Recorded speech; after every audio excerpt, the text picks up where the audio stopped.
अस्सलाम वालेकुम dear students. I hope कि आप लोग ठीक होंगे। मेरा नाम शाकिर हुसैन है और आज के लेक्चर में हम डिस्कस करने जा रहे हैं अपने एमडी कैट के सिलेबस के टॉपिक नंबर 4 को, that is waves and oscillations. Waves and oscillations में हम डिस्कस कर रहे होंगे वेव से रिलेटेड जितना भी कंटेंट है हमारे पास एमडी कैट के सिलेबस में। फिल वक्त 2023 का जो सिलेबस है उसकी बात हो रही है और ऑसिलेशंस जो है इनके बारे में हम जानेंगे। तो एक्चुअली अगर आपको याद हो, जब आपने फर्स्ट ईयर में पढ़ा था तो ये दो चैप्टर थे अलग अलग, एक ऑसिलेशंस के नाम से था और एक वेव्स के नाम से था, चैप्टर नंबर 7 अगर मैं पीटीबी की बात करूं तो उसमें। तो अब यहां पर एक ही टॉपिक है, वेव्स एंड ऑसिलेशंस।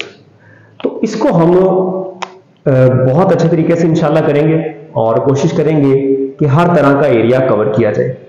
तो आज का जो हमारा टॉपिक होगा ना वो ऑसिलेशन से रिलेटेड होगा। मैं आपको एक बात बताता चलूं कि जो वेव्स एंड ऑसिलेशंस है ना, ये एमडी कैट में वेरी वेरी इंपॉर्टेंट टॉपिक माना जाता है।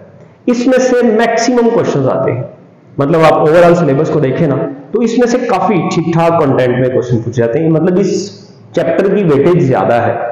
इवन कोई भी आप टेस्ट दें जिसमें फिजिक्स इन्वॉल्व हो तो इस वेव्स के टॉपिक में से जरूर क्वेश्चन पूछे जाते हैं। तो वेव्स का टॉपिक बहुत इंपॉर्टेंट है। अब वेव्स जो है इनको हमने पढ़ना है। वेव्स आपको पता है कब प्रोड्यूस होती हैं? तो वेव्स डियर स्टूडेंट्स तब प्रोड्यूस होती हैं जब कोई बॉडी वाइब्रेट करती है। वाइब्रेट करने का मतलब जब कोई बॉडी ऑसिलेट करती है।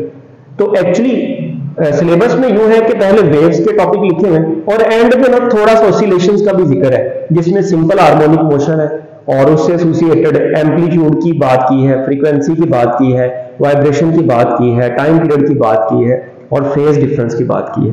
तो ये दो चार चीजें हैं, अगर हम इनको एक्सप्लेन करें तो ये 10 मिनट में भी एक्सप्लेन हो जाए। लेकिन इंशाल्लाह आज के लेक्चर में हम डिस्कस करेंगे कि ऑसिलेशंस को पहले हम डिस्कस करेंगे, वेव्स को हम बाद में रखेंगे। तो ऑसिलेशन में से किस किस टाइप के क्वेश्चन बन सकते हैं और कौन कौन सा कॉन्सेप्ट यहां पर डिस्कस किया जा सकता है। कोशिश करेंगे कि तमाम कॉन्सेप्ट्स को ही डिस्कस कर लिया जाए और आपका ऑसिलेशन से रिलेटेड कोई भी क्वेश्चन ना रहे। तो आज के टॉपिक को स्टार्ट करते हैं। तो बिस्मिल्लाह करते हैं। अपने पहला टॉपिक जो है हमारा simple harmonic motion. Simple harmonic motion को समझने से पहले हम बात करते हैं वाइब्रेटरी मोशन की। वाइब्रेटरी मोशन क्या होता है सर? ये तो सबको पता है। क्या होती है जी sir? To and fro motion, to and fro motion of a body, to and fro motion of a body, of a body about fixed position. किसी बॉडी की एक फिक्स्ड पोजीशन के अराउंड अबाउट जो टू एंड फ्रो मोशन है, ठीक है, इसको हम क्या बोलते हैं सर? इसको हम बोलते हैं vibratory motion. To and fro मतलब बैक एंड फोर्थ भी आप कह सकते हैं, यानी एक फिक्स पोजीशन है उसके आगे पीछे बॉडी अपनी वाइब्रेटरी मोशन को दोहरा रही है। क्या सर, कैसे सर? और देखिए ना, ये तो सबको पता है ना। इसकी एग्जांपल को देख लेते हैं। सिंपल पेंडुलम की एग्जांपल है हमारे पास। तो हमें पता है कि जो सिंपल पेंडुलम है इसकी जो मोशन है ये वाइब्रेटरी मोशन है, ठीक है, ये ऑसिलेट कर रहा है, यहां पर ये ऑसिलेट कर रहा है, ठीक है। तो अब इसकी जो ऑसिलेशन है इसको हम बोलते हैं vibratory motion.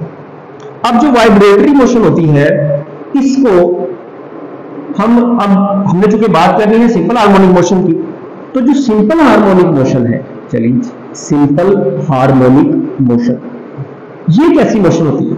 Simple harmonic motion आपको पता है सर, डेफिनेशन हमें याद है, वही definition, the two and fro motion of a body in which the acceleration of the body is directly proportional to its displacement and from the mean position and is always directed towards the mean position। या आप इसको दूसरी तरह से भी define कर सकते हैं सर। दूसरी तरह से कैसे? बैक एंड फोर्थ मोशन या to and fro motion of a body about the fixed position in which acceleration या force of the body,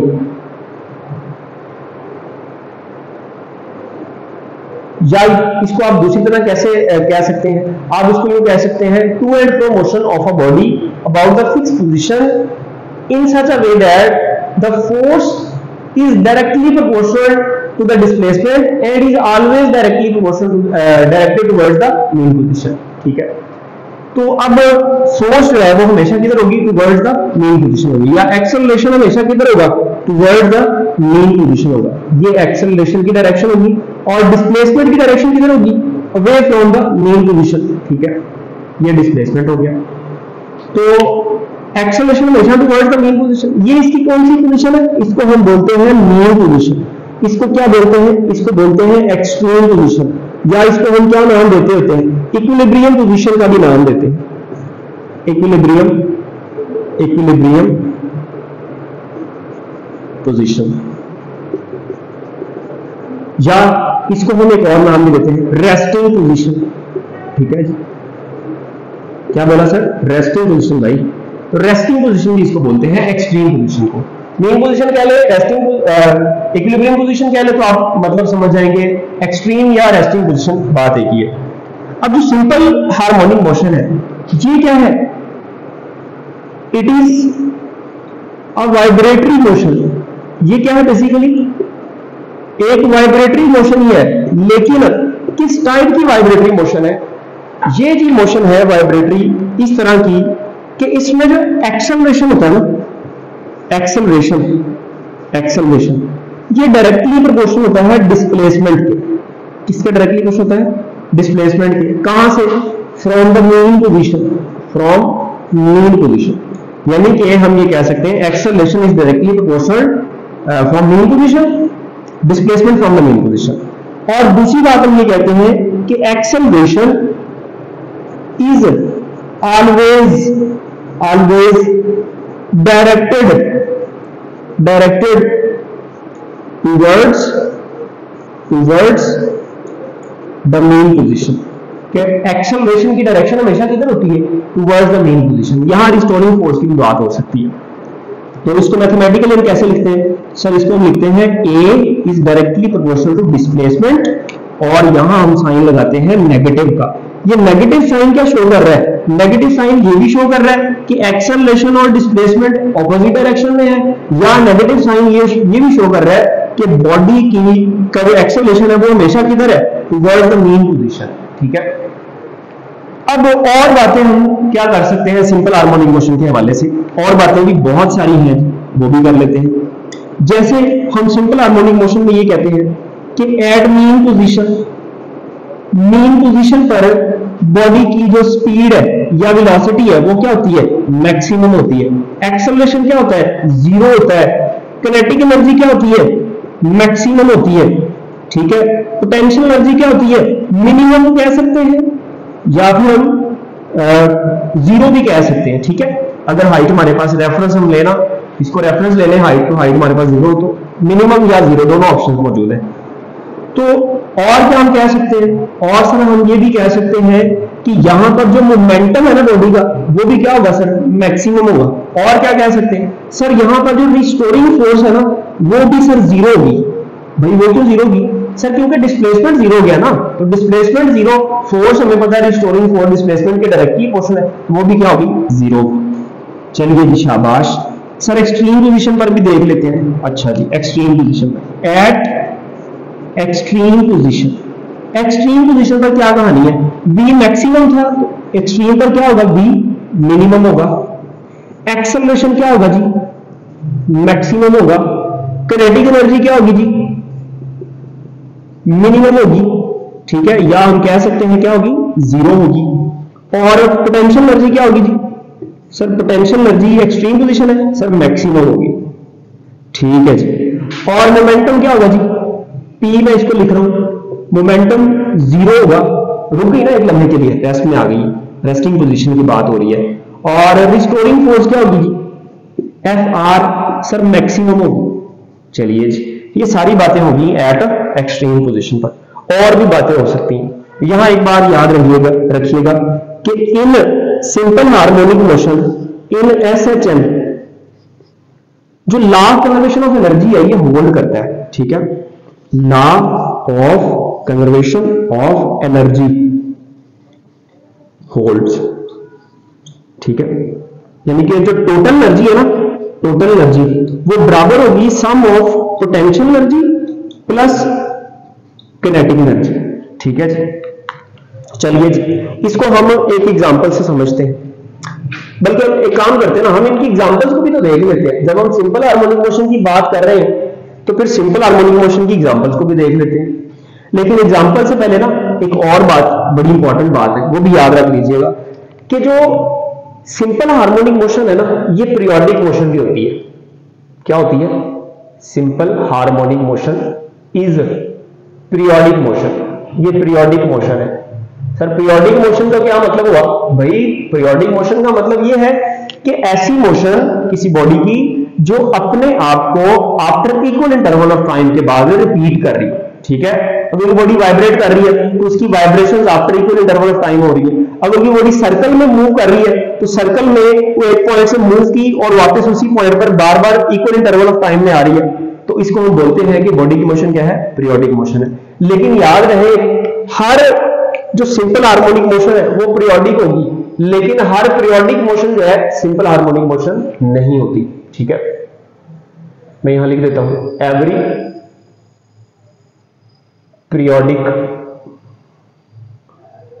periodic motion is not SHM. Sir कोई एग्जांपल दे दे। एग्जांपल मेरे बच्चों, uniform circular motion है। अगर कोई body uniform circular motion से move कर रही है तो इसका मतलब है अब वो इक्वल इंटरवल ऑफ टाइम के बाद अपने आप को रिपीट तो कर रही है, उसका टाइम इंटरवल तो कांस्टेंट है, लेकिन उसकी मोशन सिंपल हार्मोनिक मोशन नहीं, क्योंकि सिंपल हार्मोनिक मोशन के लिए क्या जरूरी है कि वाइब्रेट करे बॉडी, ऑसिलेट करे। ठीक है, चलिए जी, एग्जांपल्स की बात हो रही थी तो एग्जांपल्स में हम देख लेते हैं। एग्जांपल्स किसकी?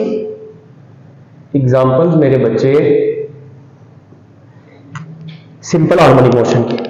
तो जो एग्जांपल्स हैं सिंपल हार्मोनिक मोशन की, इसमें हम बहुत basic example simple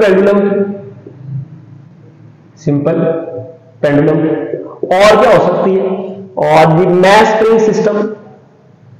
spring system horizontal भी हो सकता है, वर्टिकल स्प्रिंग सिस्टम भी हो सकता है।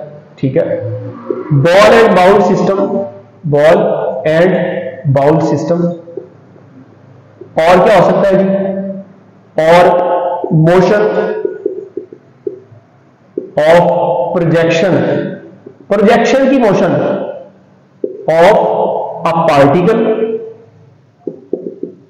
Particle in uniform circular motion. Uniform circular motion में जो पार्टिकल की प्रोजेक्शन है उसकी मोशन। आपको याद होगा जब आपने ये ऑसिलेटरी मोशन को डिस्कस किया होगा तो इसमें आपने जो फॉर्मूलाज डिस्कस किए थे मैस स्प्रिंग सिस्टम के लिए या फिर क्या नाम है उसका सिंपल पेंडुलम के लिए और आगे कंजर्वेशन ऑफ एनर्जी के लिए, तो वो आपने प्रोजेक्शन से लिए थे।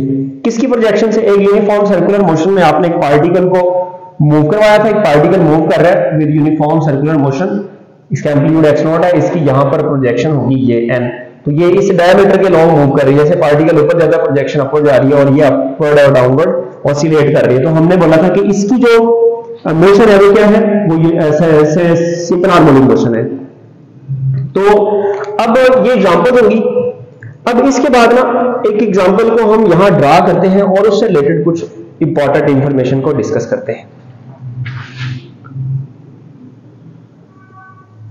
ले जी, फर्ज किया हमारे पास एक मैस की बॉडी जो है ये अटैच है एक हॉरिजॉन्टल मैस स्प्रिंग सिस्टम के साथ। ठीक है, आप इस पर एक फोर्स लगाते हैं। ठीक है, इसको बोलते हैं एक्सटर्नल फोर्स या अप्लाइड फोर्स, और ये बॉडी कहां चली जाती है जी, ये आ जाती है इस पोजीशन पर। ठीक है, अब ये इसकी क्या है, ये है एक्सट्रीम पोजीशन, ये इसकी क्या है, मीन पोजीशन। अगर आप इसको छोड़ेंगे तो ये यहां से आप यूं समझ लें तो यहां तक सरवाइव कर सकती है, यहां तक आ सकती है, तो ये भी इसकी क्या है, ये भी एक्सट्रीम पोजीशन है। तो अब यहां से जो आपने इस पर फोर्स अप्लाई की है according to Hooke's law, F equal to क्या आ जाएगा, kx। ठीक है, एक्सटर्नल फोर्स किसके बराबर आ जाएगी, kx के बराबर आ जाएगी। और दूसरी बात, यहां से ये k क्या चीज है, स्प्रिंग कांस्टेंट है। जैसे आपने इसको खींचा और यहां तक लाया एक्सट्रीम पोजीशन तक और आपने छोड़ दिया, अब आपने छोड़ दिया, अब आप फोर्स नहीं लगा रहे, अब ये खुद ऑसिलेट करेगी। ठीक है, और इसकी जो मोशन है ये सिंपल हार्मोनिक मोशन होती है, ये हमने इसको प्रूव किया हुआ है और यहाँ प्रूव करने की हमें कोई जरूरत नहीं है। तो देखिएगा अब जो इसमें फोर्स है इसका ये जो यहां से लेकर, आप ये समझ ले, यहां से लेकर इसका ये जो डिस्टेंस है ये इसका मैक्सिमम डिस्प्लेसमेंट है, इसको बोलते हैं एम्पलीट्यूड। तो अब जब आपने इसको छोड़ा यहां से तो अब ये ऑसिलेट कर रही है, अब जो फोर्स इसको ऑसिलेट करवा रही है वो कौन सी फोर्स है सर? वो रिस्टोरिंग फोर्स एफ आर, वो किसके बराबर होगी? वो होगी जी माइनस के एक्स के, ठीक है। एफ आर इक्वल टू क्या आ जाएगा? माइनस के एक्स। और दूसरी बात यहां से के क्या चीज है? के है sir spring constant, spring constant, ठीक है। अब इस के का यूनिट क्या है?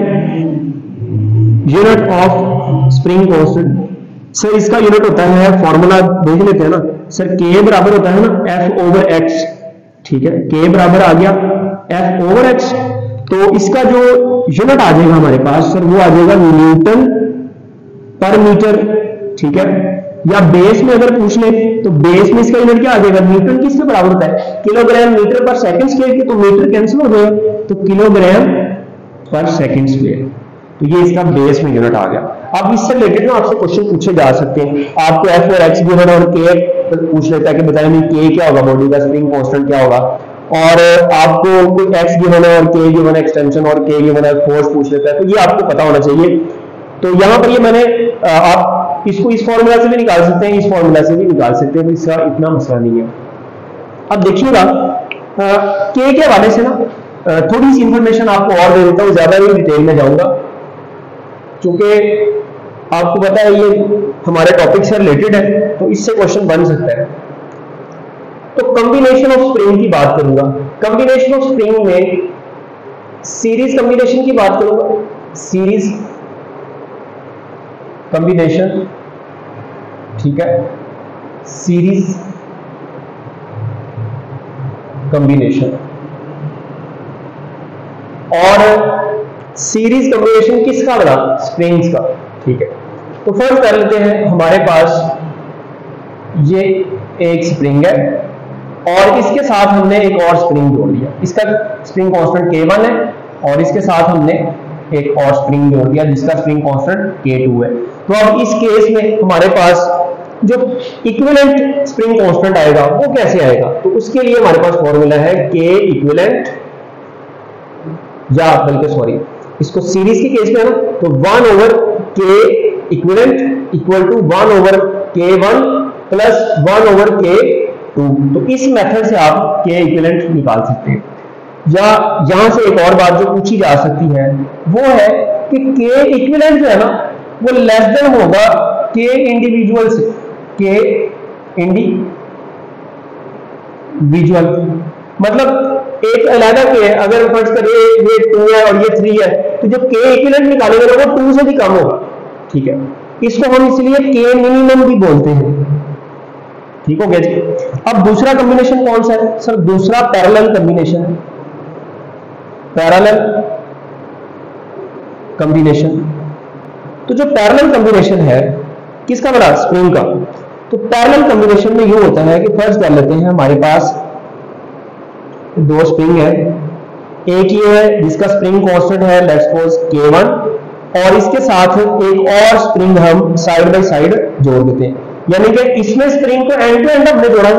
यहां स्प्रिंग्स को कैसे जोड़ते हैं? यहां स्प्रिंग को साइड बाय साइड जोड़ते हैं। तो अब हमारे पास जो इक्विवेलेंट आ जाएगा स्प्रिंग कांस्टेंट K इक्विवेलेंट, उसका फॉर्मूला आ जाएगा K1 प्लस K2, ठीक है जी। और दूसरी बात यहां से हम ये भी कह सकते हैं कि K इक्विवेलेंट जो है ये ग्रेटर देन होगा K इंडिविजुअल से, K इंडिविजुअल।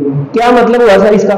इसका ये मतलब है बच्चे कि अगर ये 5 न्यूटन पर मीटर हो इसका, जस्ट फॉर एग्जांपल, तो और ये 10 हो, तो अब जो K इक्विवेलेंट आएगा वो ऐड कर जाएगा ना 10 प्लस 5, तो वो दोनों में से जो 10 बड़ी वैल्यू उससे भी ज्यादा आएगा।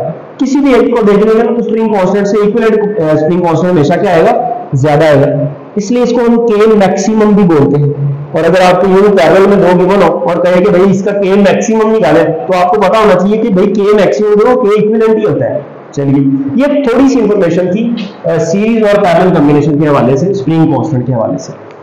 अब हम एक काम करते हैं, अब हम कुछ बेसिक टर्म्स को ना डिफाइन कर लेते हैं जो हमारे पास सिंपल हार्मोनिक मोशन में यूज होने वाली है। सर वो कौन सी है, वो भी लिखते हैं जी, एम्पलीट्यूड वगैरह, वाइब्रेशन, उसकी बात करते हैं। तो मैं जरा बोर्ड को रेज कर लूं एक दफा, ठीक है। चलिए जी, अब बात करते हैं कुछ बेसिक टर्म्स की। तो हमारे पास एक डेफिनेशन है एम्पलीट्यूड की। एम्पलीट्यूड क्या होता है जी? देखिए, अगर कोई बॉडी ऑसिलेट कर रही है, वाइब्रेट कर रही है विद एसएचएम,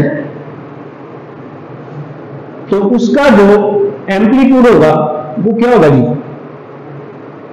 वो होगा उसका maximum displacement from the mean position. ये मेन पोजीशन है ना, और ये क्या है? Extreme position. तो ये जो है, ये इसको हम बोलते हैं एम्पलीट्यूड, यानी कि एक्स नॉट में इसको कह देता हूं, ये एम्पलीट्यूड है हमारे पास, ठीक है। इधर चाहे डिस्टेंस हो चाहे इधर हो। तो maximum displacement from the mean position, क्या डेफिनेशन होगी sir? The maximum displacement from main position is known as amplitude of the vibrating body. और क्या डेफिनेशन हो सकती है? और डेफिनेशन सर हो सकती है वाइब्रेशन की हो सकती है सर। चलिए जी, वाइब्रेशन को भी देख लेते हैं। वाइब्रेशन की अगर हम बात करें तो वाइब्रेशन क्या होती है सर? वाइब्रेशन होती है one complete round trip of an oscillating body या ऑफ अ वाइब्रेटिंग बॉडी, ठीक है। तो हम लिख देते हैं यहां पर वन कंप्लीट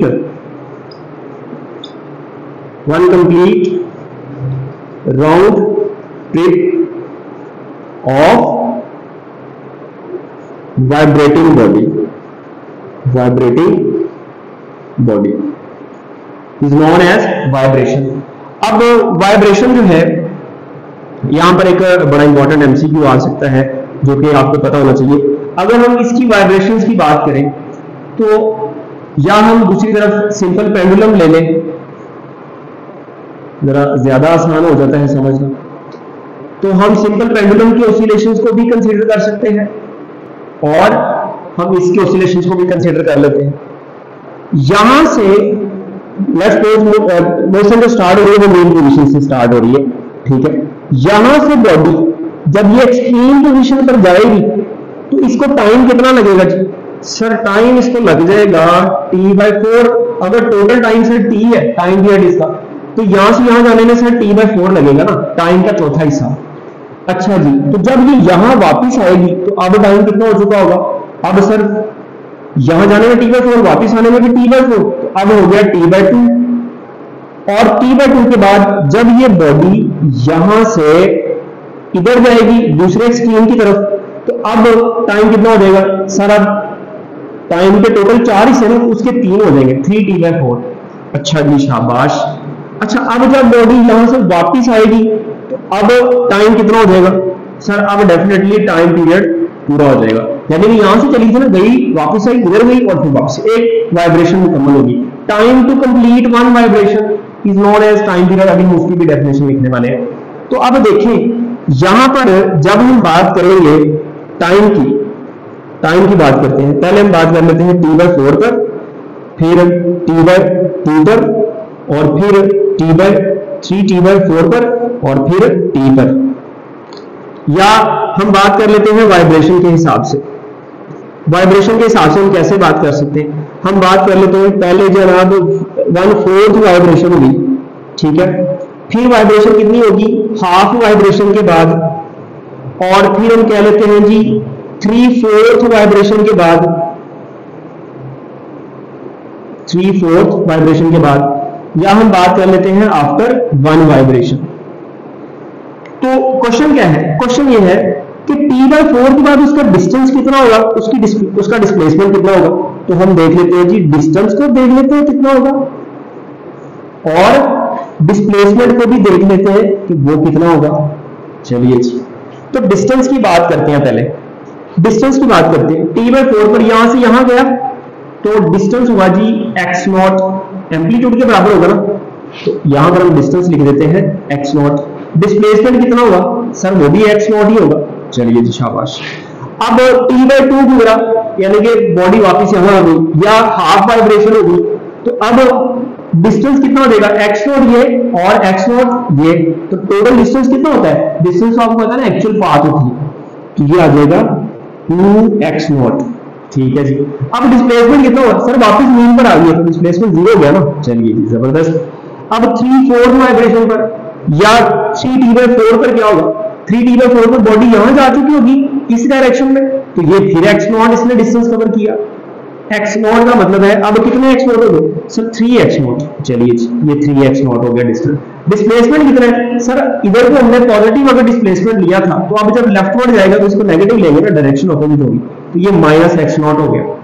अब जब यहां से वापस आएगा मेन पोजीशन पर, टाइम कितना हो गया t या 1 वाइब्रेशन मुकम्मल हो जाएगी, तो अब डिस्टेंस कितना हो जाएगा 4x नॉट और डिस्प्लेसमेंट कितना हो जाएगा, सर वो दोबारा 0 हो जाएगा। तो इससे रिलेटेड आपसे क्वेश्चन आ सकते हैं, जो आपको पता होना चाहिए कि after half vibration the distance covered by the body in half vibration, the distance covered by the body in 3/4 vibration, the distance covered by the body after time t/2, तो इन सब के जवाब आपको ये मिल जाएंगे।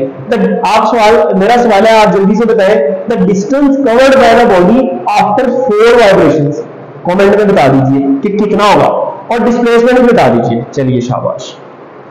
अब हम एक और बात करने जा रहे हैं एम्पलीट्यूड वाइब्रेशन, और इनके बाद हम बात करेंगे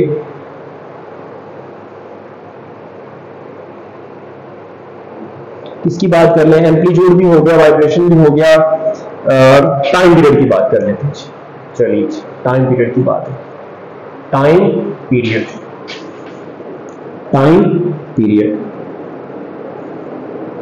टाइम पीरियड क्या होता है, sir time required to complete one vibration, sir time taken by the body to complete one vibration, बस वही डेफिनेशन है भाई, कोई नई डेफिनेशन नहीं है। Time to complete one vibration, एक वाइब्रेशन मुकम्मल करने में जितना टाइम लगता है जी, इसको टाइम पीरियड कहते हैं। सर इसका फॉर्मूला भी डिस्कस कर लेना। चलिए जी, T इक्वल टू क्या हो जाएगा, T/m जनरल फॉर्मूला, या हमें पता है रेसिप्रोकल ऑफ फ्रीक्वेंसी होता है, या हमें पता है अगर हम बात करें सिंपल पेंडुलम की, तो उसमें टाइम पीरियड का फॉर्मूला क्या आ जाता है, 2π√L/g। अगर हम बात करें मैस स्प्रिंग सिस्टम की, तो फॉर्मूला क्या आ जाता है, सर वो आ जाएगा 2π√, उसमें k और m होता है ना, तो m/k। अब अगर हॉरिजॉन्टल ना हो mass spring system, vertical mass spring system हो, और आपको उसकी एक्सपेंशन गिवन हो, तो फिर आप कैसे टाइम पीरियड निकालेंगे, तो सर फिर फॉर्मूला आ जाएगा 2π√x/g। ठीक है जी, तो ये हमारे पास टाइम पीरियड निकालने का फॉर्मूला आ गया। इसके बाद हम बात कर लेते हैं जी, टाइम पीरियड के बाद हम बात कर लेते हैं फ्रीक्वेंसी। फ्रीक्वेंसी, फ्रीक्वेंसी को हम स्मॉल f से डिनोट करते हैं। इसका यूनिट बताने की जरूरत है, कमाल हो गया, सेकंड है जी सर, शाबाश। अच्छा जी, तो फ्रीक्वेंसी क्या होती है, sir number of vibrations in 1 second, number of vibrations in 1 second, in 1 second, number of vibrations पर सेकंड भी आप बोल सकते हैं। इसके फॉर्मूलाज क्या हो सकते हैं, सर इसके फॉर्मूलाज, सर सारे उसके उलट कर देना। ठीक है जी, n/t कर देते हैं, मैं इस पर फिर वक्त नहीं लगाता, क्योंकि हमें पता है रेसिप्रोकल है टाइम पीरियड का, तो इन सब का रेसिप्रोकल आ जाएगा। अब एक बात याद रखें, यहां मैं बता दिया मैंने, ये किसके लिए है फॉर्मूला, सिंपल पेंडुलम के लिए। ये फॉर्मूला किसके लिए है, सर ये हॉरिजॉन्टल मैस स्प्रिंग सिस्टम के लिए है। ये फॉर्मूला किस केस में है, सर ये वर्टिकल मैस स्प्रिंग सिस्टम के लिए है। शाबाश, अब ये याद रखनी है आपने तरतीब। तो अब क्या आ गया, ये आ गया हमारे पास 1/2π√g/l, और ये क्या आ जाएगा जी 1/2π√k/m। ठीक है, और ये क्या आ जाएगा जी 1/2π√g/x। चलिए जी शाबाश, ये आपके पास आ गए फ्रीक्वेंसी के फॉर्मूलाज। अब फ्रीक्वेंसी का यूनिट भी पूछ लेते हैं, लगे हाथ, क्या होता है जी यूनिट, सर हर्ट्ज होता है। हर्ट्ज किसके बराबर होता है जी, सर पर सेकंड के बराबर होता है। ठीक है जी, और भी बता दें, और किसका यूनिट जो है पर सेकंड होता है, आप वो क्वांटिटी मुझे कमेंट में मेंशन करके बता दें कि क्या होगा। फ्रीक्वेंसी के बाद हम बात कर लेते हैं एक और क्वांटिटी की, angular frequency. Angular frequency, angular frequency क्या होती है जी? सर एंगुलर फ्रीक्वेंसी तो हमने पढ़ा नहीं था, वो एंगुलर वेलोसिटी नहीं एंगुलर फ्रीक्वेंसी कहते हैं सर, वो बराबर होती है omega is equal to 2 pi over T, या सर ये होता है omega equal to 2 pi F. ठीक है, अब angular frequency mass spring system के केस में क्या होगी, या सिंपल पेंडुलम के? सर सिंपल पेंडुलम की पहले बात करते हैं ना सर, वो हो जाएगी जी ओवर एल के इक्वल। ठीक है, और angular frequency mass spring system के केस में क्या होगी सर, वो हो जाएगी के ओवर एम। अगर बच्चे जल्दी से बता दें वर्टिकल मैस स्प्रिंग सिस्टम हो सर, वो हो जाएगी फिर जी ओवर एक्स। क्या बात हो, गुड हो गया। चलिए जी, एंगुलर फ्रीक्वेंसी होगी, इसका यूनिट सर बता देना। चलिए जी, रेडियन पर सेकंड होता है मेरे बच्चे, वही वाला यूनिट जो एंगुलर वेलोसिटी का। अब एक और बात डिस्कस कर लेते हैं, वो कौन सी जी? वो है हमारे पास इंस्टेंटेनियस डिस्प्लेसमेंट। इंस्टेंटेनियस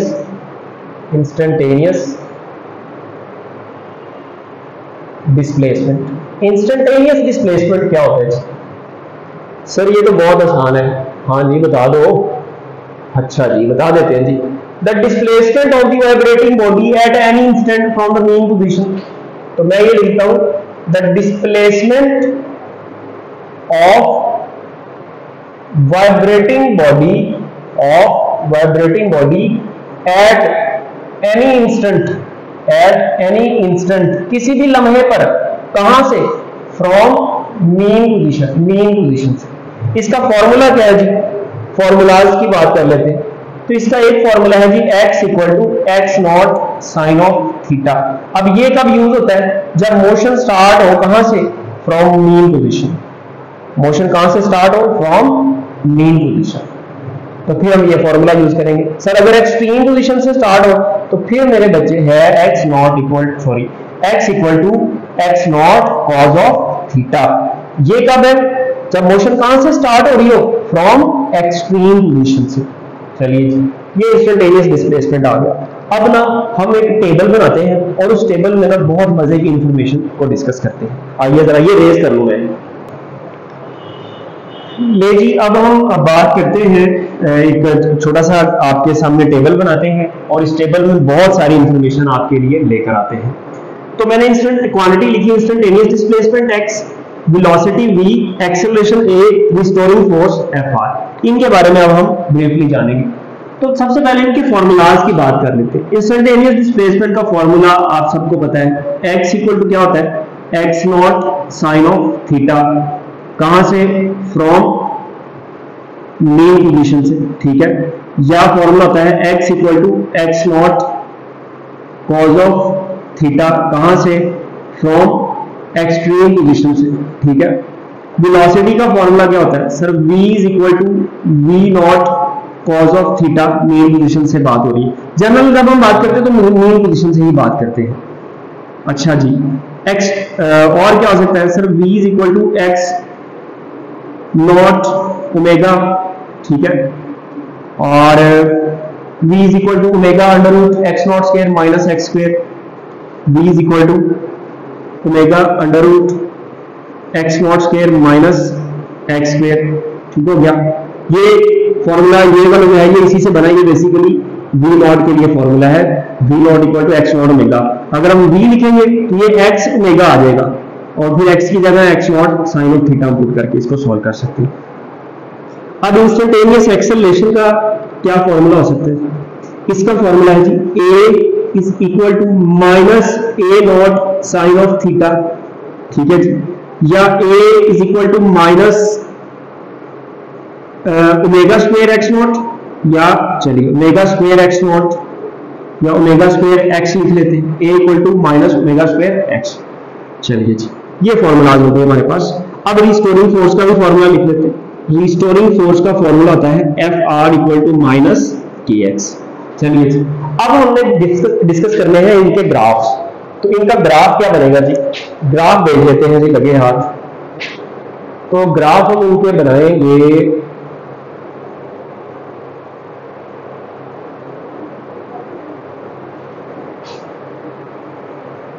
बड़े ध्यान से समझ रहे हैं जी इस ग्राफ को, बहुत ही ध्यान से समझने वाला ग्राफ है।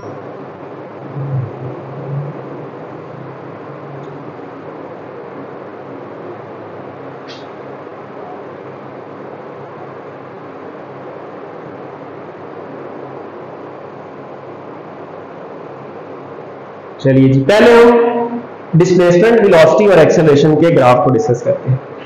तो वाई एक्सिस पर हम डिस्प्लेसमेंट ले लेते हैं। लेट्स सपोज ये मैक्सिमम वैल्यू है डिस्प्लेसमेंट की पॉजिटिव, और ये क्या है, ये मैक्सिमम वैल्यू है डिस्प्लेसमेंट की नेगेटिव। अब इंटरवल्स को भी डिफाइन कर लेते हैं। यहां जो इंटरवल है ये 0 डिग्री है, और यहां पर हम बात कर लेते हैं कितना है जी हमारे पास, सर 90 डिग्री, शाबाश। और यहां पर हमारे पास है जी कितना सर, 180 डिग्री। और यहां पर कितना आ जाएगा जी, यहां सर आ जाएगा 270 डिग्री। यहां पर भी बता दो फिर सर 360 डिग्री नोच। अब एक्स एक्सिस के लॉन्ग हम दो चीजें ले सकते हैं। कौन कौन सी, हम एंगल भी ले सकते हैं और हम टाइम पीरियड भी ले सकते हैं, यानी कि टाइम को भी ले सकते हैं। जैसे मैं नीचे बात जब मैं करूंगा ना, तो यहां मैं लिख देता हूं 0, और यहां टाइम पीरियड कितना गुजर जाएगा सर, t/4। यहां कितना गुजर जाएगा, यहां गुजर जाएगा जी t/2। जहां 270 पर कितना गुजर जाएगा, 3t/4। और 360 पर कितना हो गया, पूरी रोटेशन होगी, तो ये टाइम t गुजर गया। ये भी आप यहां लिख सकते हैं, ये यहां लिख सकते हैं। इवन 90 की जगह ना आप इसको ये भी लिख सकते हैं, मैं यहां लिख देता हूं, ठीक है। यहां 90 कितना होता है, π/2। 180 कितना होता है जी, 180 सर होता है π, और 270 3π/2, और 360 सर 2π। ओके हो गया। तो अब देखिए, आप चाहे इस एंगल में लिख लें, यहां पर डेटा टाइम की फॉर्म में लिख लें या थीटा डिग्रीज की फॉर्म में लिख लें, दोनों बातें एक ही हैं। जहां टाइम भी आप ले सकते हैं और थीटा भी ले सकते हैं अलोंग द एक्स एक्सिस। अब हमने इसका ग्राफ बनाना है, तो ग्राफ बनाते हैं। ग्राफ कहां से बनाएंगे, इसके फॉर्मूला से बनाएंगे। इसका फॉर्मूला क्या है, फॉर्मूला देखिएगा, x = x0। मैं बना रहा हूं फ्रॉम मीन पोजीशन, बस ये बात याद रहे। कहां से बना रहा हूं, फ्रॉम मीन पोजीशन के लिए ग्राफ। तो पहले हम बात करते हैं, हमें पता है x = है x0 sin of थीटा। तो पहले बात करते हैं एट थीटा = 0 डिग्री, ठीक है। तो इसमें थीटा की जगह 0 पुट करें, x = क्या आ जाएगा, x0 sin of 0। sin 0 कितना होता है सर, 0 होता है। तो x = x0 इंटू क्या आ गया, 0। 0 इंटू समथिंग क्या आ गया सर, 0 आ गया। तो जब देखें, जब हमने थीटा 0 पुट किया ना, तो x की वैल्यू क्या आ रही है, 0 आ रही है। तो मतलब हमारे पास इस लाइन के ऊपर जो हमारे पास पॉइंट मिलेगा 0 पर, वो ये 0 का एक पॉइंट मिल जाएगा। अब हम बात करते हैं एट थीटा = 90 डिग्री। यहां पर, यहां में कौन सा पॉइंट मिलता है, थीटा क्या पुट किया 90, sin 90 कितना होता है 1। तो सर x किसके इक्वल आ जाएगा सर, x0 के। Positive negative sir positive. चलिए 90 पर आपको x0 की वैल्यू मिलेगी, लेकिन पॉजिटिव मिलेगी। तो ये देखें x0 की ये पॉजिटिव वैल्यू हमने इसके बराबर यहां लिखी। 180 पर देख लेते हैं, बड़े ध्यान से समझिएगा, बहुत ध्यान से। एट थीटा = 180 डिग्री, हमने साइन थीटा में ना थीटा 180 पुट किया, साइन 180 कितना हो जाएगा सर, साइन 180 0 होता है। टेबल मैंने लिखवाया था ना पहले लेक्चर में, टेबल लाजमी याद करना है, टेबल के बगैर कोई गुजारा नहीं है। तो साइन 180 0 क्या, 0 इंटू समथिंग 0। तो सर यहां पर भी x हमारे पास 0 आ जाएगा, यानी कि इंस्टेंटेनियस डिस्प्लेसमेंट क्या हो जाएगा 0। तो 180 पर हमारे पास जो पॉइंट मिलेगा वो इस लाइन के ऊपर मिल जाएगा।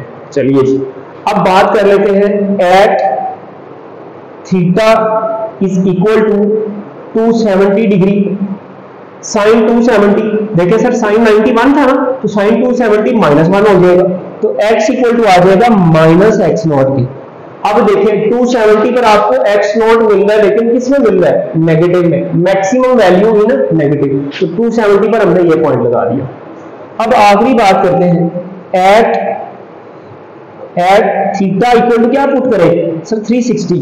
तो साइन 360 कितना होता है सर, 0 होता है। तो 0 इंटू समथिंग 0, x = क्या आ जाएगा 0। सर यहां पर क्या पॉइंट आ गए, यहां पर ये देखें ये पॉइंट आ गए। अब ग्राफ बनाना है, तो ग्राफ के लिए क्या काम करेंगे, सारे पॉइंट्स को मिला देते हैं। चलिए जी मिला देते, लीजिए आपके पास ग्राफ बन गया। ये जो कर्व आपके पास बनी है, ये ग्राफ है किसका? इंस्टेंटेनियस डिस्प्लेसमेंट का। कब? जब मोशन कहां से स्टार्ट हो? From mean position. ठीक है, ये बात याद रहे। चलिए जी, अब ना इसका भी ग्राफ बना लेते हैं। ठीक है, तो इसका ग्राफ बनाने के लिए हम दोबारा से वैल्यूज को ले लेते हैं, दोबारा से वैल्यूज लेते हैं। अब इसका फॉर्मूला क्या है? v equal to V naught cos of theta.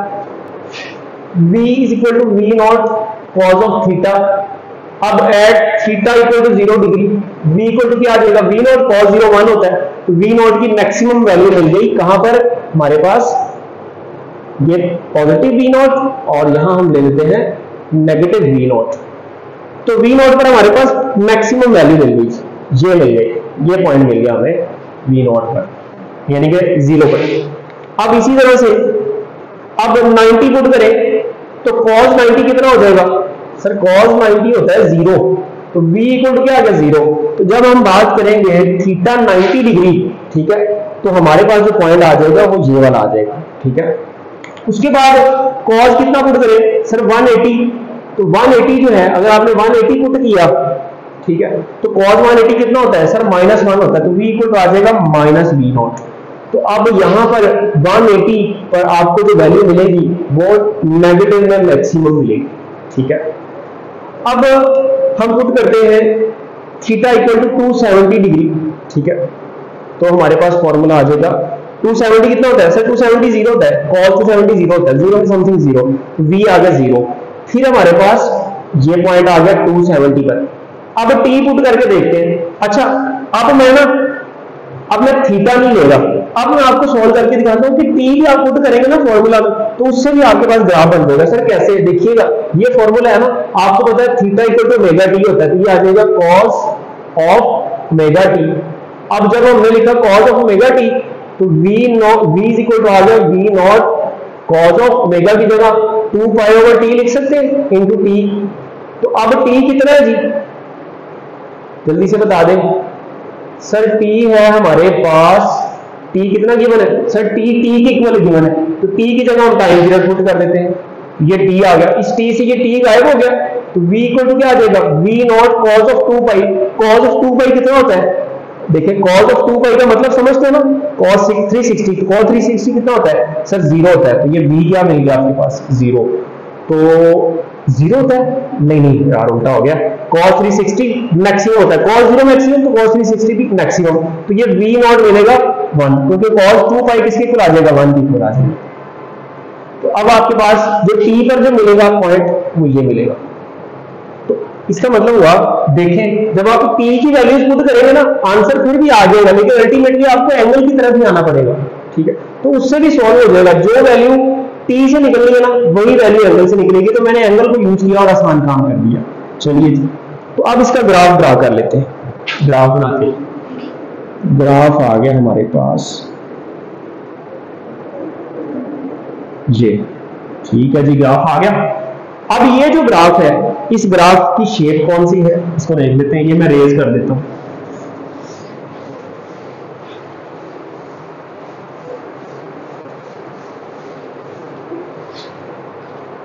चलिए अब देखते हैं कि इसकी शेप कैसी है। अब जो हमारे पास इंस्टेंटेनियस डिस्प्लेसमेंट है ना, इसकी जो कर्व बनी है हमारे पास, ये बनी है साइन थीटा से, तो इसको हम बोलते हैं कि इंस्टेंटेनियस डिस्प्लेसमेंट का जो ग्राफ है वो क्या होता है? वो साइनोसाइडल होता है, साइनोसाइडल। ये यूएचएस में एक पास पेपर्स में एक एमसीक्यू आया भी हुआ है, the wave form of simple harmonic motion. तो सिंपल हार्मोनिक मोशन की वेव फॉर्म क्या होती है? साइनोसाइडल होती है। ठीक है, ये याद रखना आपने। और इसको हम नाम ये भी देते हैं साइन कर्व या साइन वेव भी इसको बोलते हैं। तो शेप इसकी क्या आ गई? यहां हम हेडिंग दे देते हैं। हम किसको डिस्कस कर रहे हैं? हम शेप को डिस्कस कर रहे हैं। किसकी शेप को डिस्कस कर रहे हैं? जो ग्राफ हमारे पास बनेगा उसकी शेप। ठीक है जी, तो अब ये जो ग्राफ बना है, इस ग्राफ का क्या नाम है?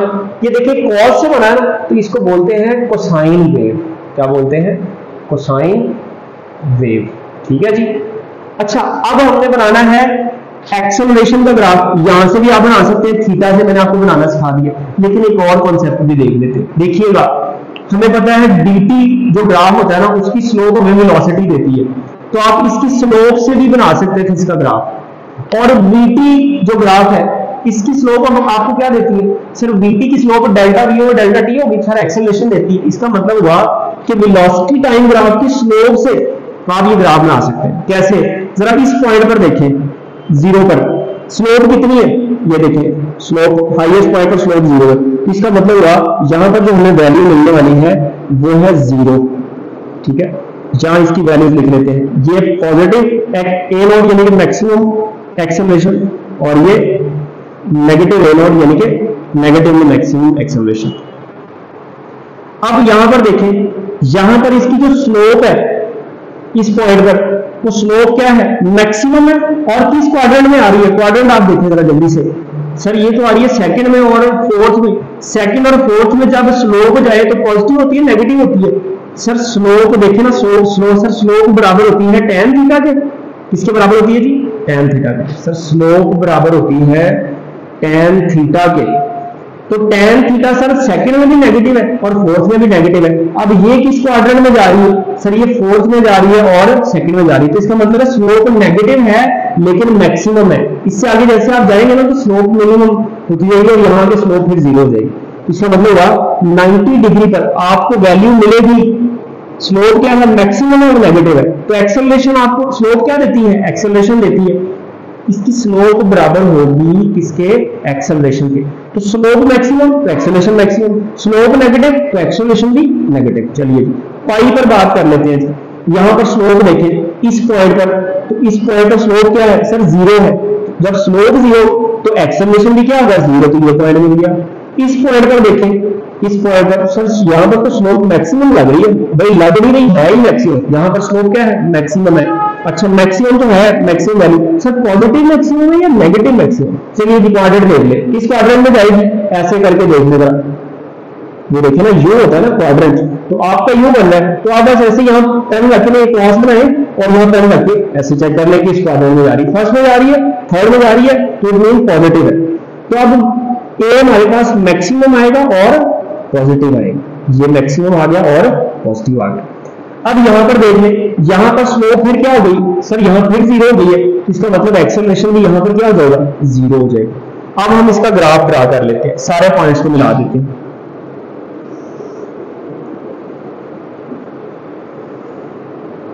सर मुझे स्लोप की समझ नहीं आई, और भाई नहीं समझ आई ना तो फोर्स एंड मोशन के चैप्टर में मैंने ग्राफ का टॉपिक डिस्कस किया है, आप वो वाला लेक्चर देख लें, ठीक है।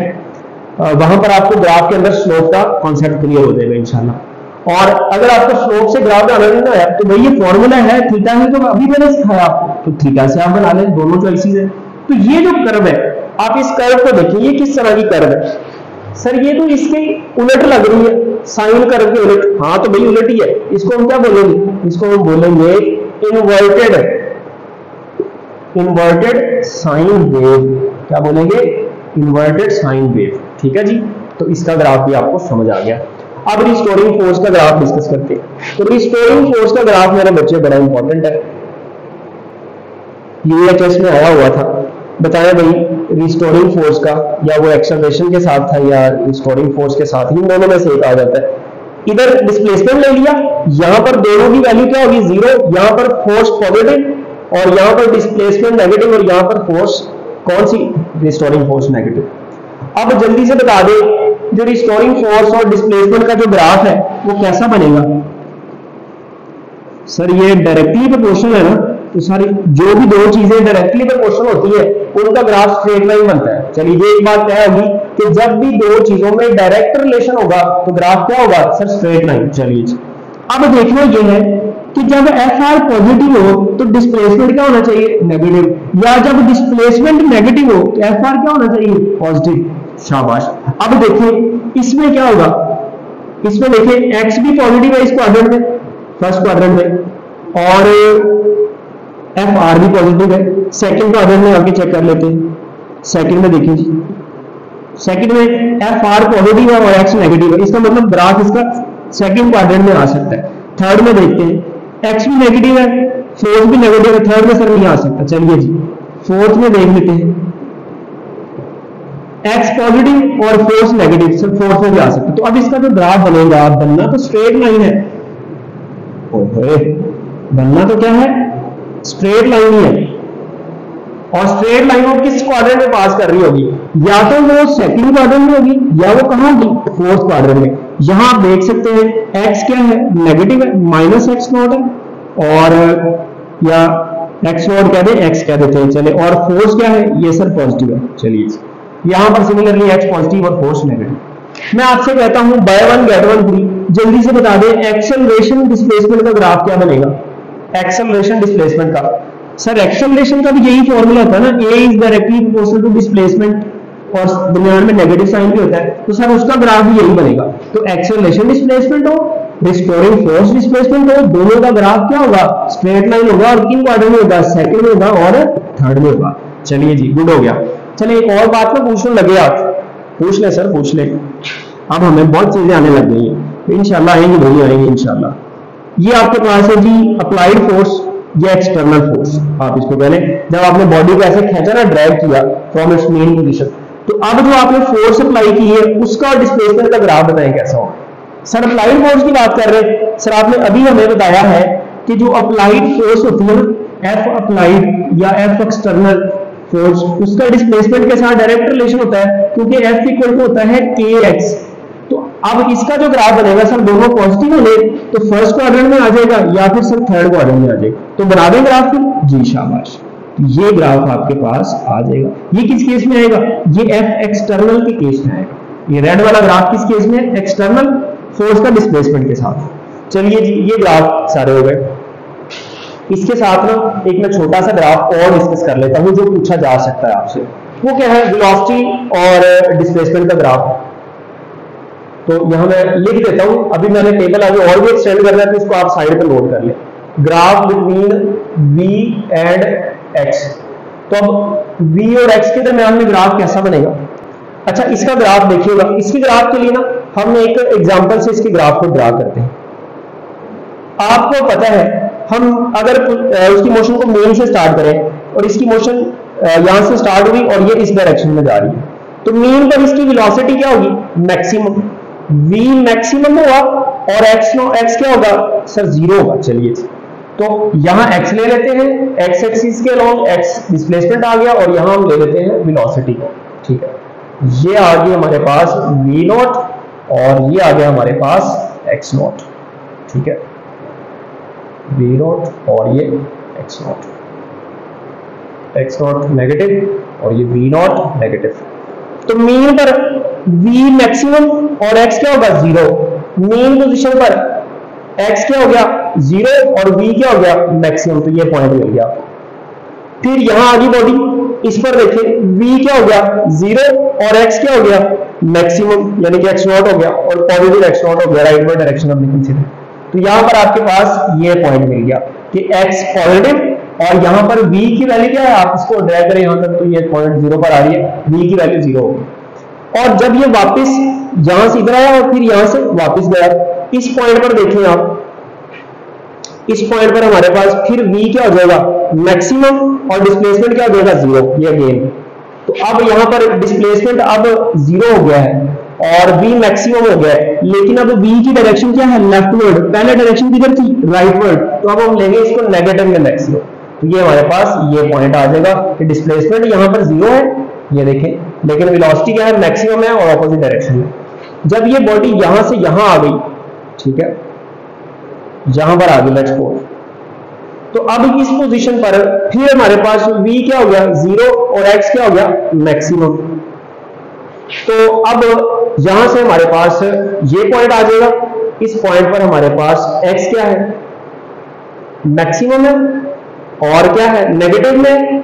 ठीक है, और साथ में हमारे पास वेलोसिटी क्या है, जीरो है। तो ये यहां से अगर आप करेंगे तो आपको जीरो ये पॉइंट मिल गया। और इसी तरह से जब ये वापस आएगा तो वापस आपके पास दोबारा ये पॉइंट आ गया, क्योंकि वापस वही आ गया, तो फिर ये आ जाएगा v नॉट मैक्सिमम, फिर वही डायरेक्शन अटेन कर ली, और x जो है वो जीरो हो जाएगा।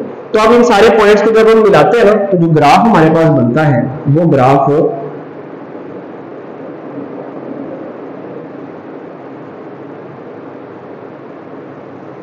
ये ग्राफ बनता है। ये कौन सी शेप है जी, इस शेप को सर बोलते हैं एलिप्स। तो इसका मतलब हुआ कि जो वेलोसिटी और डिस्प्लेसमेंट का ग्राफ है वो क्या बनेगा, एलिप्स बनेगा, एलिप्टिकल बनेगा। ठीक है, सर्कल बनेगा नहीं, सर्कल नहीं बन सकता। सर्कल क्यों नहीं बन सकता, देखिए हमारे पास जो एलिप्स की इक्वेशन होती है ना, मतलब होती है x square over a square plus y square over b square equal to 1। तो जब हम इसको एक्सपेंड करते हैं ना, v is equal to omega under root x not square minus x square, तो इसको सॉल्व करते हैं तो हमारे पास जो रिलेशन आ जाता है वो इसी फॉर्म में आ जाता है। और यानी कि जो इक्वेशन बनती है ना वो एलिप्स की इक्वेशन ही बनती है। तो जब एलिप्स की इक्वेशन बनेगी तो इसका जो ग्राफ है वो एलिप्टिकल बन सकता है। वो एलिप्स आप यूं बना लें, वो यूं बना लें, दोनों बातें चल जाती है। तो एलिप्स या एलिप्टिकल ग्राफ होगा। चलिए जी इसको रेज करते हैं। ये छोटी सी इंफॉर्मेशन थी आपसे जो शेयर करनी थी मैंने।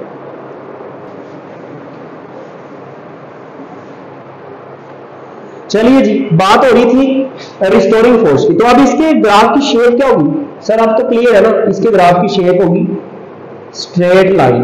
क्या होगी जी, स्ट्रेट लाइन। तो अब अगर इसकी शेप स्ट्रेट लाइन है, अब हम बात कर लेते हैं और कुछ चीजों की।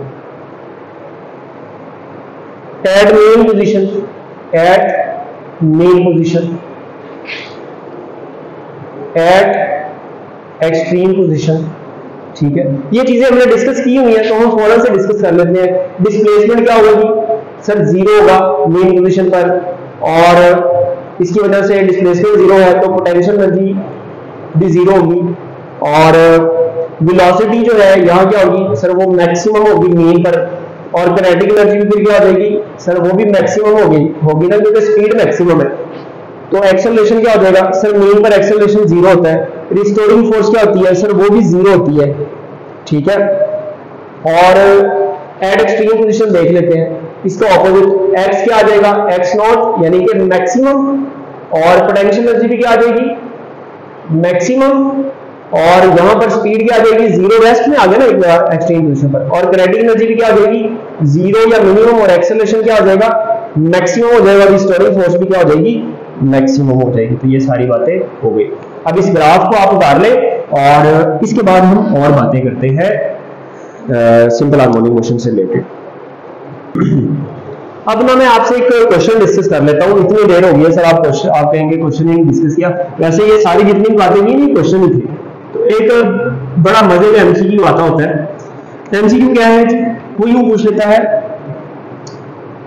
The ratio of time required to move from extreme position to half of its amplitude, ठीक है, and to move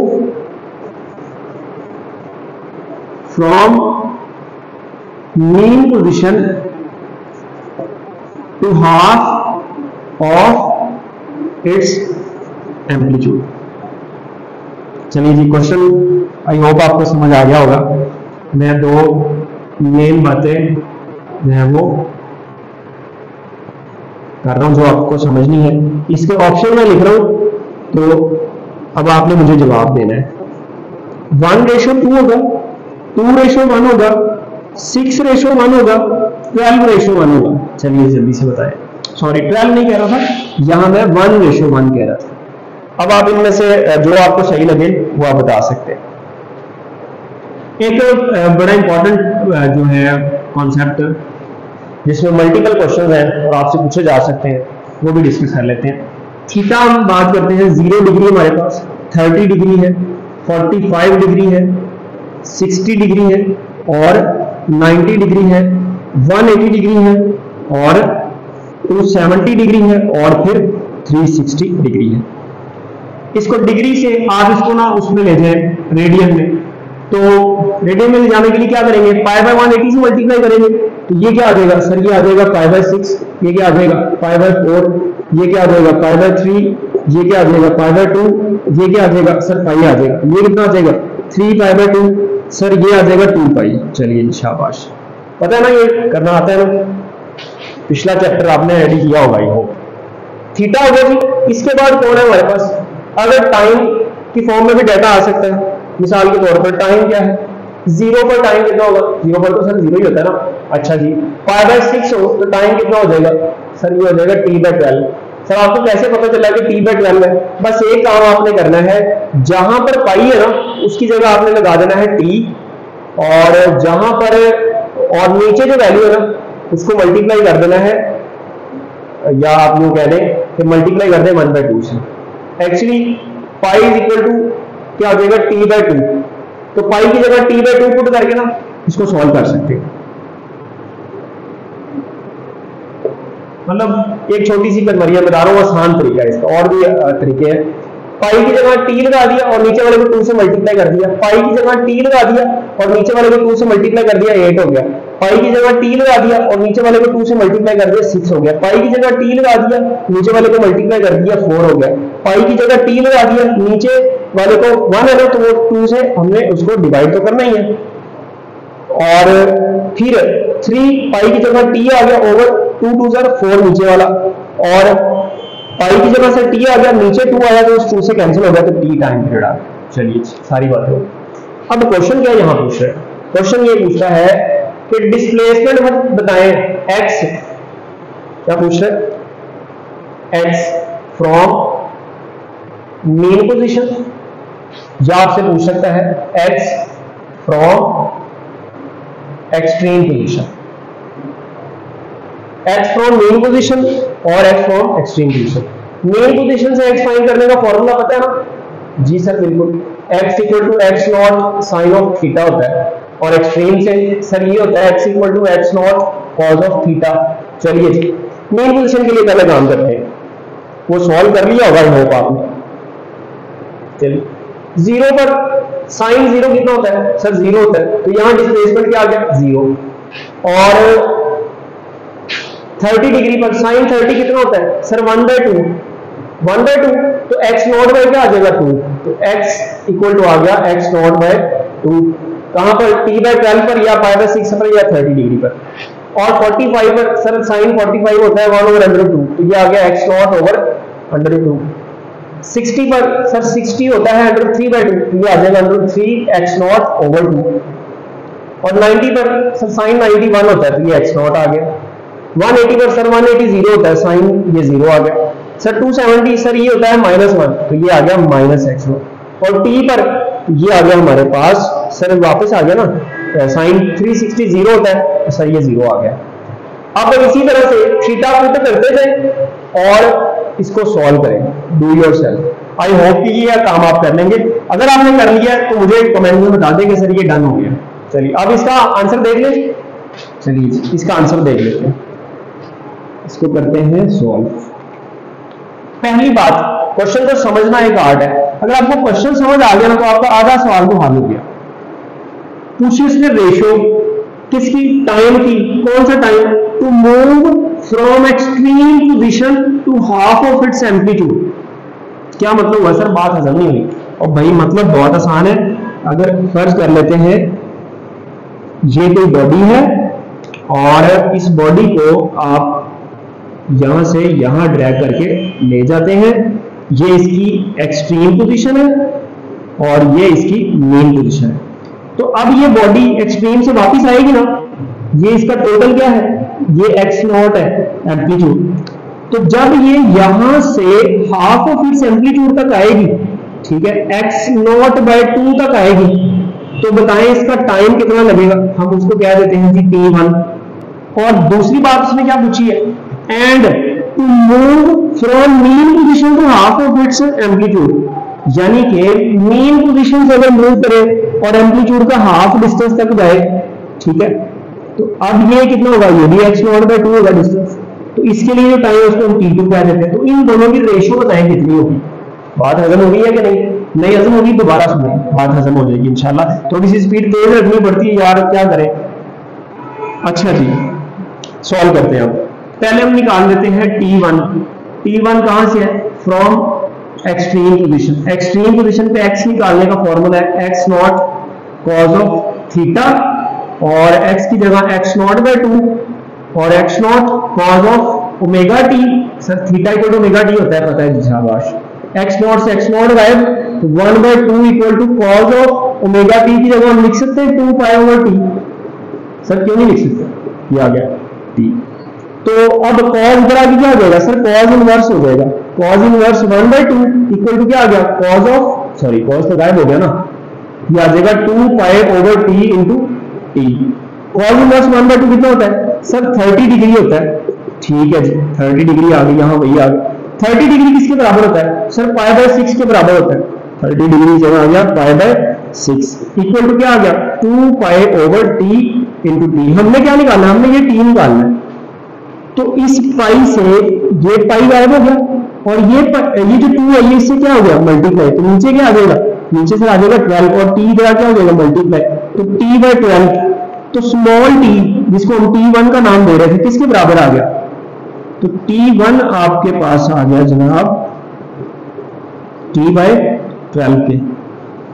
ठीक है जी, t1 इक्वल टू क्या आ गया, t/12 के। तो t/12 आ गया जी। अब हम बात करते हैं क्या नाम है दूसरी बात की, कि बॉडी जब मीन से एक्सट्रीम की तरफ जाए तो फिर क्या होगा, ये रेज करने लगा हूं।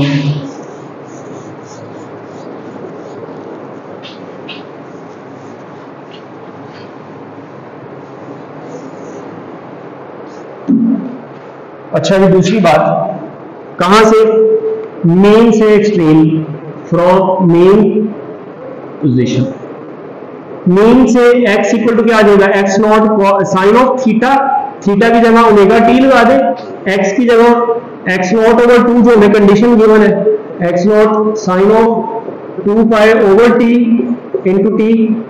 x नॉट गायब हो गया, साइन इनवर्स इधर आगे क्या देगा, साइन इनवर्स 1/2। साइन इनवर्स 1/2 कितना होता है सर, ये होता है सर, ये तो 30 डिग्री होता है। अच्छा ये 30 डिग्री होता है, तो यहां तो हमने काम खराब कर दिया फिर। अच्छा फिर एक काम कर ले, उल्टी होगी ना, देखे गिनती। अब यहां क्या आना चाहिए था, यहां आना चाहिए था 60 डिग्री। ठीक है, और जब हम 60 की बात करते हैं तो 60 फिर किसके इक्वल आ जाता है सर, 60 आ जाता है π/3 के।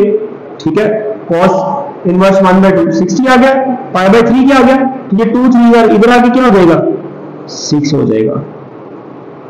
ठीक है, और जब ये 6 हो जाएगा तो ये t क्या आ जाएगा 6। चलिए अच्छा, एक्सट्रीम से हाफ ऑफ इट्स एम्पलीट्यूड, यहां से जब यहां आएगा तो t1 कितना आ जाएगा, t/6 के इक्वल, टाइम पीरियड का 6th part. Sorry for mistake, ये जिंदगी है यार, यहाँ सारी सब कुछ चलता है, गलतियां और पता नहीं क्या कुछ, इट डजंट मैटर। अच्छी बात यह है कि गलती पता चल गई। चलिए 30 डिग्री सर π/6 होता है। अब ठीक है, तो 2 π/t इंटू टी, हमने ये t निकालना है। अब क्या होगा, अब इस पाई से ये पाई गायब होगा, और 2 6 और 12, तो ये वही आ जाएगा ना, ये t इधर आके मल्टीप्लाई होगा, तो स्मॉल t बराबर आ जाएगा t/12 के। ठीक है, अब इसको हम नाम दे देते हैं t2 का। हमने क्या निकालना है, हमने इनकी रेशियो निकालनी है एक्सट्रीम और मीन वाले की। तो एक्सट्रीम से आपका t/6 और मीन से आपका जो टाइम लगता है, यानी कि जब बॉडी यहां से यहां जाएगी ना, इसको टाइम कितना लगेगा, t/12 लगेगा। और याद रहे जब यहां से यहां जाएगी तब भी t/12 ही लगेगा, और जब यहां से आगे यहां तक जाएगी तो तब t/6 ही लगेगा। ठीक है, अच्छा रेशियो निकाल लेते हैं, क्योंकि हमने रेशियो फाइंड करनी थी। तो t1 ओवर क्या आ जाएगा t2, t1 कितना है सर, t/6 है, कितना है जी t/6, डिवाइडेड बाय कितना आ जाएगा t/12 पे। तो t/6 मल्टीप्लाई क्या आ गया 12/t, t से t गायब, 6 1 जा 6, 6 2 जा 12, 2/1, यानी कि 2 रेशियो क्या आ जाएगा 1 आ जाएगा। हाँ ये कौन सा आंसर है सर, बीटा आंसर है।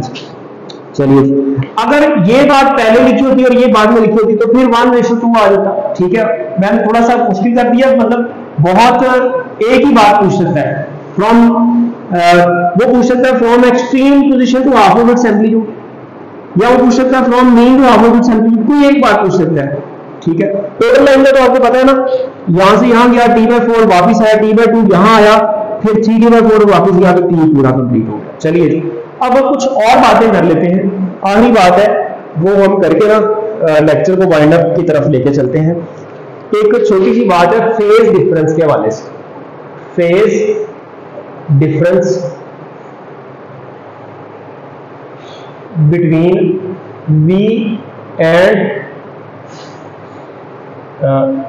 X, V एंड A, यानी कि डिस्प्लेसमेंट, वेलोसिटी और एक्सेलरेशन के बीच। तो आपने एक रूल याद रखना है। SHM में आपसे पूछे कि बॉडी SHM से मूव कर रही है तो बताएं भाई what is the angle between या phase difference between A and V। तो फेज डिफरेंस बिटवीन किसके भला, A एंड V के। तो A एंड V के कितना आ जाएगा, वो आ जाएगा जी कितना जी, यहां से आप देख सकते हैं 90 डिग्री या π/2 रेडियन। और इसी तरह से बता दें X और V में कितना है, सर ये भी π/2 है। तो A एंड X में कितना आ जाएगा, सर ये 180 आ जाएगा, क्योंकि ये और ये दोनों मिल जाए ना, ये 180 आ गया, 180 डिग्री या पाई रेडियंस। ठीक है, पाई रेडियंस। ओके हो गया। तो ये भी आपने याद रखना है, इंपॉर्टेंट एमसीक्यू है, पूछा जा सकता है। अब हम फेज कांस्टेंट की बात करते हैं और अपने टॉपिक को अलविदा कहते हैं। तब तक मैं ये रेज कर लेता हूं और फिर आगे सॉल्व करते हैं। लेकिन फटाफट बात कर लेते हैं फेज कांस्टेंट की, और फिर बाइंड अप करते हैं। फेज कांस्टेंट क्या होता है? फेज कांस्टेंट या आप लोग कह लें इसका एक नाम है इनिशियल फेज। ठीक है, इनिशियल फेज। अब फेज का आपको पता है ना, फेज क्या होता है, वो भी जो हमने फेज आप कह लें कि थीटा होता है या क्या नाम है टाइम होता है। जैसे मैं यहां फेज की बात कर देता हूं कि फेज क्या है। फेज क्या है जी, फेज है थीटा या टाइम। क्या करता है, which specifies the magnitude of displacement, velocity और एक्सेलरेशन एंड देयर डायरेक्शन। ठीक है, ये बताता है हमें कि किसी पार्टिकल का डिस्प्लेसमेंट कितना है, उसके मैग्नीट्यूड कितना है, वेलोसिटी उसकी कितनी है एट एनी इंस्टेंट। ठीक है, किसी भी लम्हे पर, उसकी डायरेक्शन क्या है। जैसे अगर हम बात करें, हम एक ग्राफ बनाते हैं। ठीक है, इस ग्राफ में ये देखिए, इस ग्राफ में हमारे पास ये है displacement time graph, let's suppose. तो ये नेगेटिव एक्स नॉट, ये पॉजिटिव एक्स नॉट। तो आपसे पूछता है कि जल्दी से बताएं भाई 90 डिग्री पर बॉडी का डिस्प्लेसमेंट क्या है, और ये ग्राफ आपको गिवन है। ठीक है, तो आप कहेंगे जी 90 डिग्री पर है, तो यहां से ऊपर चले गए, ये देखिए यहां से आपके पास एक्स नॉट आ गया। इस पॉइंट पर कितना डिस्प्लेसमेंट है, तो यहां से ऊपर चले गए, तो ये आ गया इसका इंस्टेंटेनियस डिस्प्लेसमेंट। तो किसी भी लम्हे आप उसका इंस्टेंटेनियस डिस्प्लेसमेंट मालूम कर सकते हैं, और वो कौन आपको देगा, ये थीटा देगा। या जहां पर टाइम भी हो सकता है ना, टाइम कैसे हो सकता है जी, T/4 भाई बताएं, T/4 पर जो बॉडी है उसका डिस्प्लेसमेंट कितना है, तो वो फ्रॉम द मीन पोजीशन है राइटवर्ड डायरेक्शन में, पॉजिटिव डायरेक्शन में। ठीक है, और वो कितना है, एक्स नॉट है। ठीक है, 180 पर बताएं उसका डिस्प्लेसमेंट कितना है, भाई 180 पर उसका डिस्प्लेसमेंट है 0, और उसकी डायरेक्शन किधर है, उसकी डायरेक्शन हाफ रोटेशन मुकम्मल कर चुका है और वो वापस जा रहा है टुवर्ड्स द नेगेटिव डायरेक्शन। अगर पहले राइटवर्ड जा रहा था, उसको पॉजिटिव लिया था, तो अब वो लेफ्टवर्ड डायरेक्शन में जाने लगा। तो ये इस तरह से V और T का या V और डिस्प्लेसमेंट थीटा का ग्राफ बना लें, A और थीटा का ग्राफ बना लें, तो आप एंगल को स्पेसिफाई कर सकते हैं।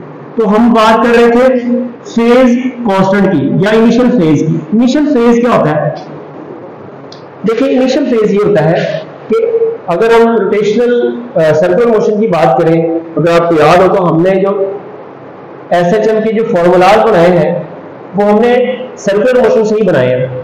एक पार्टिकल है, उसकी मोशन स्टार्ट होती है यहां से, तो अब ऑलरेडी इसका हॉरिजॉन्टल के साथ कुछ एंगल था ना, इसको हम बोलते हैं फाई, और यहां से A से जाकर ना ये यहां चली गई, लेट्स सपोज पोजीशन B पर, तो अब इसने जो एंगल स्वैप्ट किया थीटा है, तो यहां आप इसकी प्रोजेक्शन की अगर बात करें तो उसके केस में हमारे पास जो इंस्टेंटेनियस डिस्प्लेसमेंट का जो फॉर्मूला है वो होगा x equal to x not sine of phi plus theta. ये जनरल फॉर्मूला होता है बेसिकली हमारे पास। जैसे देखिए अगर हमारे पास हम डिफरेंट ग्राफ की हेल्प से इसकी बात करते हैं, अगर इनिशियल फेज हमारे पास 0, ठीक है, तो ये जो ग्राफ है ये फॉर्मूला क्या बन जाएगा, अगर सर इनिशियल फेज 0 है तो ये आ जाएगा x equal to x not sine of 0 plus theta. अगर ये 0 प्लस थीटा है तो x इक्वल टू आ जाएगा x not sine of theta, क्योंकि 0 जो है ना, अगर साइन यहाँ 0 हो तो साइन साइन ही रहता है, वो चेंज नहीं होता, ये साइन ऑफ थीटा आ गया। ठीक है जी, अब इसका ग्राफ अगर हम बनाए, लेट्स सपोज इसका ग्राफ बना लेते हैं, तो इसका जो ग्राफ बनेगा अगला एक्स नॉट का हमने ग्राफ बनाया हुआ है, तो ये ग्राफ बनेगा कुछ इस तरह से। ठीक है, अगर हमारे पास फाई जो है वो लेट्स सपोज 90 डिग्री हो तो हमारे पास ये फॉर्मूला क्या बनेगा, एक्चुअली फॉर्मूला तो यही है ना इंस्टेंटेनियस डिस्प्लेसमेंट का, ये आ जाएगा x equal to x not sine of 90 plus theta. ठीक है, अब 90 प्लस थीटा तो साइन जब 90 यहां आएगा ना तो साइन किस में कन्वर्ट हो जाएगा, कॉस में, तो x इक्वल टू आ जाएगा x not cos of theta. अब यहां पॉजिटिव साइन आएगा या नेगेटिव, तो ये आपने देखना है क्वाड्रेंट किस में जा रहा है, साइन 90 प्लस थीटा, 90 में कुछ ऐड हो, यहां जैसे हम बात कर लेते हैं ये 90 डिग्री है, तो 90 में कुछ ऐड हो रहा है ना, तो किस क्वाड्रेंट में जा रहा है सर, सेकंड क्वाड्रेंट में। सेकंड में साइन क्या होता है सर, पॉजिटिव होता है, तो अब यहाँ पॉजिटिव साइन आया। चलिए, तो यहां से हम इसके हिसाब से क्वाड्रेंट के हिसाब से देखेंगे कि यहाँ साइन पॉजिटिव आना है या नेगेटिव आना है। इसके ग्राफ की अगर बात कर लें जल्दी से, तो कॉस का ग्राफ हमने देखा था वो यहां से स्टार्ट होता है। ठीक है, तो ये ग्राफ बन गया हमारे पास कॉस का। और अगर हमारे पास फाई जो है वो हो 180 डिग्री, ठीक है, फिर ग्राफ क्या बन जाएगा, फिर ग्राफ बन जाएगा x इक्वल टू, और पहले फॉर्मूला को देखते हैं, साइन ऑफ 180 प्लस थीटा, तो x नॉट 180 प्लस थीटा। अब किस क्वाड्रेंट में जा रहा है, साइन 180 आ जाए यहाँ पर या 0 आ जाए, साइन साइन ही रहेगा। ठीक है, साइन साइन ही रहेगा, साइन थीटा आ जाएगा। लेकिन अब यहाँ साइन क्या आएगा, पॉजिटिव आएगा या नेगेटिव आएगा, क्वाड्रेंट कौन सा, 180 plus theta. Sir 180 plus theta, 180 यहां तक, यहां से लेके यहां तक 180 थीटा, ये इसमें कुछ थीटा ऐड हो रहा है, थीटा क्या हो रहा है जी, ऐड हो रहा है, तो इसका मतलब कौन से क्वाड्रेंट में चला गया, थर्ड क्वाड्रेंट में। थर्ड में साइन क्या होता है सर, थर्ड में साइन नेगेटिव होता है। चलिए, ये आ जाएगा minus x not sine of theta. अब जब हम इसका ग्राफ बनाएंगे तो इसका ग्राफ ना मैं यहां बना रहा हूं बिल्कुल, अब वो साइन ग्राफ ही बनेगा, लेकिन क्या बनेगा, इनवर्स ग्राफ बन जाएगा, यानी कि वो कैसा हो जाएगा, वो इस तरह का ग्राफ हो जाएगा। ये किस केस में है, ये x minus x not sine of theta के केस में है। और ये जो ब्लैक वाला है ये किस केस में है, ये x not sine of theta positive के केस में है। चलिए, अगर हमारे पास फाई जो है वो 270 डिग्री में, फिर जो फॉर्मूला है x equal to x not sine of 270 plus theta, तो 270 प्लस थीटा, यहाँ 270 आ जाए या 90 आ जाए, साइन किस में कन्वर्ट हो जाएगा, कॉस में। अगर यहाँ कॉस होता तो वो किस में कन्वर्ट हो जाता सर, साइन में, तो ये आ गया कॉस ऑफ थीटा। अब क्वाड्रेंट किस में जा रहा है सर, फोर्थ में जा रहा है। देखिए 270 यहां तक हो गया ना, तो ये फोर्थ क्वाड्रेंट में जा रहा है, फोर्थ क्वाड्रेंट में साइन क्या होता है, नेगेटिव, तो यहाँ क्या आ जाएगा, नेगेटिव। तो अब कॉस का ग्राफ बनेगा, आपको साइन ग्राफ बनेगा, लेकिन किस फॉर्म में बनेगा, नेगेटिव, यानी कि इन्वर्टेड कोसाइन बनेगा। तो अब जो ग्राफ हमारे पास आ जाएगा वो फिर यहां से हम स्टार्ट करेंगे। ठीक हो गया जी, तो ये अब ये भी आपको पता होना चाहिए, ये जो ग्राफ है ये किस केस में है, ये है x not cos of theta के केस में, और ये रेड वाला किस केस में है, minus x not cos of theta के केस में। तो ये अब एक बात याद रखिएगा, अगर आपने साइन से कॉस में जाना हो, ठीक है, तो कब जा सकते हैं, जब थीटा कितना होगा, 90 डिग्री होगा या 270 डिग्री होगा। और अगर साइन से साइन में ही रहना है तो उस केस में एंगल कितना होगा, फिर वो होगा 0 डिग्री होगा या फिर कितना होगा, 180 डिग्री होगा। यानी अगर कॉस है तो कॉस रहेगा, tan है तो tan रहेगा, यहां पर साइन है तो कॉस कॉज है तो साइन, टेन है तो कॉट, कॉट है तो टेन बन जाएगा। खैर ये तो प्यारे बच्चों आपने देखा बड़ी मेहनत करनी पड़ती है, बुक भी लगने लग गई है। खैर कोशिश की है अच्छा पढ़ाऊंगा आपको और आई होप कि आपने काफी कुछ सीखा होगा। लेक्चर लेंथी था लेकिन यार लेंथी के परेशान, आप मेडिकल के स्टूडेंट हैं, आपने एमडी कैट करना है तो एमडी कैट करने के लिए ये लेंथी शेंथी कोई नहीं होता। मेरा मतलब ये है कि अगर आप चाहते हैं कि एमडी कैट क्वालिफाई करे तो पुत्रों सोना भूल गए, सारा में नींद आ रही है। और भाई क्यों आ रही है पागल, इतना बड़ा कंपटीशन है, नींद भी नहीं आनी। मतलब आप 5-6 घंटे में सो सकते हैं लेकिन बाकी सारा टाइम सिर्फ आपने पढ़ना है। आप जो भी काम कर रहे हैं आपके दिमाग में हर वक्त आपका सिलेबस चल रहा होना चाहिए, क्वेश्चन चल रहे होने चाहिए, ठीक है, टॉपिक्स चल रहे होने चाहिए, तब जाके कहीं आप कंपीट कर सकेंगे। बड़ी मेहनत करनी पड़ती है, ठीक ठाक अच्छा एटीट्यूड होगा ना फिर आप आगे निकलेंगे। तो प्यारे बच्चों आप मेरी मोटिवेशन है, यकीन जानिए सिर्फ आपके लिए काम कर रहा हूं, तो फीडबैक दीजिएगा। आई होप के लेक्चर आपको पसंद आया होगा। थोड़ा सा लाइटिंग का कोई इशू है तो माफ कीजिएगा, वॉइस का कोई इशू है तो माफ कीजिएगा। आल्दो मैंने अपनी तरफ से पूरी कोशिश की है कि आपको अच्छा पढ़ाऊं और हर एरिया को कवर करूं। तो इंशाल्लाह अब इसके बाद हम वेव्स के बाकी टॉपिक्स को भी डिस्कस करेंगे। तो तब तक के लिए अल्लाह हाफिज।